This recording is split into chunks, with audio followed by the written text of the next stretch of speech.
9 de setembro é o Dia Nacional de Conscientização da Epilepsia, doença que pode ser genética ou pode também ser causada por outros fatores, como, por exemplo, tumores no cérebro, AVC, que é o acidente vascular cerebral, infecções e também traumatismo craniano. Estimativa, vejam só, estimativa da Liga Brasileira de Epilepsia aponta que entre 150 mil e 300 mil baianos podem ter a doença. Só em Salvador pode existir entre 30 mil e 60 mil pessoas com epilepsia. E as crises de convulsão são as características comuns de uma pessoa com epilepsia, mas não são únicas. Existem outros sintomas também da doença que precisam ser conhecidos para ajudar no socorro e também no tratamento desses pacientes. E é sobre esse assunto que a gente conversa agora aqui no estúdio com um neurologista especializado em epilepsia, Dr. Humberto Castro Lima. Bom dia, doutor. Seja bem-vindo. Bom dia, doutor. Bom dia, Jéssica. Bom dia, Ricardo. Justamente sobre o sintoma mais comum. A pessoa fala de epilepsia, lembra logo das crises de convulsão. Mas quais são os outros sintomas? Porque nem sempre são apresentados os sintomas da convulsão, não é verdade? Bom, a convulsão é um dos tipos de crise epilética que a gente tem. A gente tem diversos outros tipos. A convulsão é bem conhecida de todo mundo, as pessoas já presenciaram. A pessoa cai ao chão, se debate, pode morder a língua, né? Pode ter um traumatismo na hora. Isso depende da região do cérebro que é afetada. As crises epilépticas são geradas por uma anormalidade elétrica do cérebro. Então, o cérebro se comunica através de impulsos nervosos.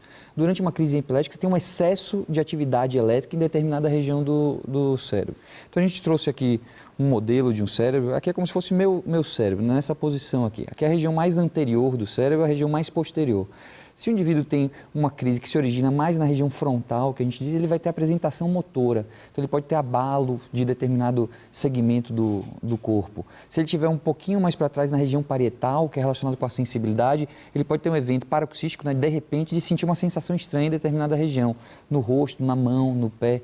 A região posterior do cérebro aqui está relacionada com a visão, por exemplo. Se a crise se origina nessa região, você tem uma atividade elétrica muito intensa, o indivíduo pode ter uma alucinação visual. Ele vê uma coisa de repente e isso desaparece também. Então depende da região do cérebro que é comprometida. Ou seja, embora, doutor, a convulsão seja uma característica comum aos casos, não é única, né? Quer dizer, ela pode se manifestar de outras formas, inclusive nas crianças, com aqueles, digamos, momentos de apagão em que a criança meio que fica deslocada. Perfeito.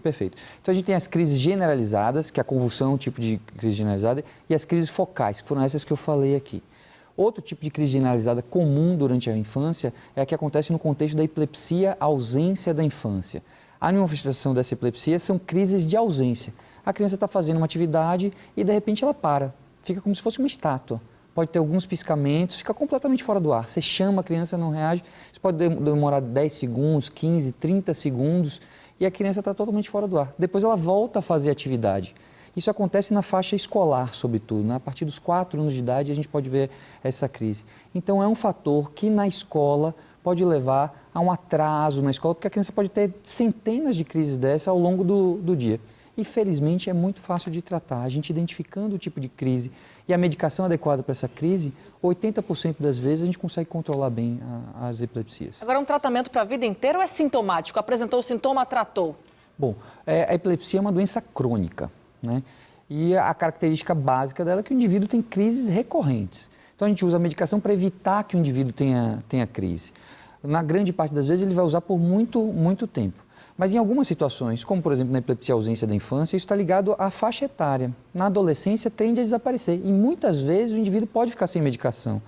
Em algumas situações também, as pessoas mais velhas, depois de 5 anos sem crise, a gente considera retirar a medicação e os indivíduos podem viver sem medicação e bem. Doutor Humberto, normalmente em crises, as pessoas ficam sem saber como é que ajudam o paciente. O senhor trouxe aqui um boneco para a gente fazer uma demonstração. Perfeito. Mesmo, está sentado aqui conosco no estúdio. Então você vai me ajudar aqui para a gente... Vamos sim, claro. Então o que acontece às vezes, né, na maior parte das vezes, acho que a gente pode colocar ele no chão. Deixa eu pegar ali, pronto. Esse é um modelo que é usado em demonstrações, não é isso? Isso, esse foi um modelo cedido pela Escola Baiana de Medicina. Pode pôr. Então, assim, o que acontece na maior parte das vezes, as pessoas querem sempre ajudar, né? Mas o que acontece numa crise de convulsão é que o indivíduo subitamente perde a consciência e cai ao chão. Cai com uma hipertonia, com aumento do tônus, então duro. Nessa hora ele pode morder a língua, né? Tá com a língua travada.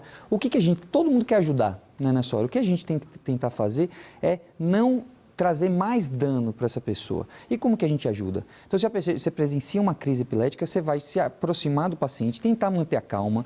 É uma cena que é difícil de ver, porque o paciente está se debatendo. As pessoas, muitas vezes, tentam segurar a boca e a língua do paciente. Isso é contraindicado. Jamais colocar a mão na boca do paciente. Porque isso, você está trazendo risco para o paciente de obstruir a via aérea dele e risco para si próprio, que tem o risco de morder seu dedo, então você está atrapalhando mais do que ajudando. Enquanto a pessoa está apresentando abalos musculares, também a gente só deve proteger a cabeça. Então, se você puder, segura a cabeça dele, Ricardo, e você vai esperar a crise passar. As crises, na grande maioria das vezes, duram 3 minutos, 2 minutos e vai cessar espontaneamente. Depois dessa crise, que essa crise passar, você vai tentar virar a pessoa de lado para que ela se recupere. Tanto faz o lado que estiver disponível. Você pode dobrar um pouco a perna e aí você vira a pessoa de lado e deixa ela nessa posição, que é a posição de recuperação, que a gente chama. Para isso, ela recobrar a consciência lentamente. E isso, depois de 5 minutos, 15 minutos, ela vai estar acordada, andando, e aí você vai orientar a procurar ou um serviço de saúde, ou pegar um telefone e ligar para essa pessoa. Isso é fundamental, doutor. Isso é fundamental. Na situação mais grave que a gente pode ter das crises epiléticas, é uma crise que dura muito tempo. Tá? O que é uma crise que dura muito tempo? Uma crise que dura mais do que 5 minutos. Isso é uma emergência médica, a gente deve imediatamente acionar o serviço de emergência para transportar esse indivíduo para um pronto-socorro. E o que é durar muito tempo? Mais do que 5 minutos. É esse que é o padrão. Muito bem, doutor. Obrigado. Vamos colocar de volta, então, o local dele aqui, agradecendo, então, a sua presença aqui, as informações valiosas. Afinal de contas, a informação ela é fundamental nesse atendimento primeiro ao paciente e sempre procurar um serviço médico, né? Perfeito. Obrigado pela presença aqui no Jornal. Bom dia, tá? Obrigado. Obrigada também, doutor. Bom dia para o senhor, doutor Humberto Castro Lima, neurologista aqui no JM, esclarecendo as dúvidas sobre epilepsia.